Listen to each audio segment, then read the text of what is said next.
মানুষ পারে না এমন কিছু নাই। মানুষ যা কল্পনা করতে পারে মানুষ তা করে দেখাতে পারে।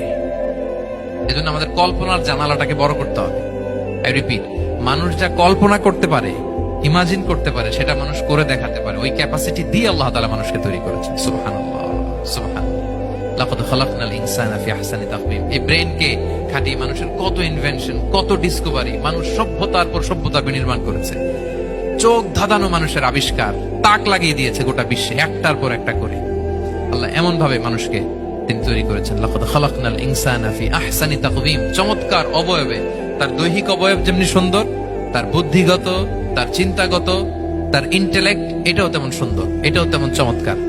পৃথিবীর কোন প্রাণীকে আল্লাহ তাআলা এরকম হিউম্যান ব্রেনের মতো এরকম সফিস্টিকেটেড ব্রেন দিয়ে, ইন্টেলেক্ট দিয়ে তৈরি করেনি। এজন্য সব প্রাণী থেকে মানুষ আলাদা। সব প্রাণী থেকে মানুষের চিন্তা, বিবেক, বুদ্ধি এগুলো আলাদা।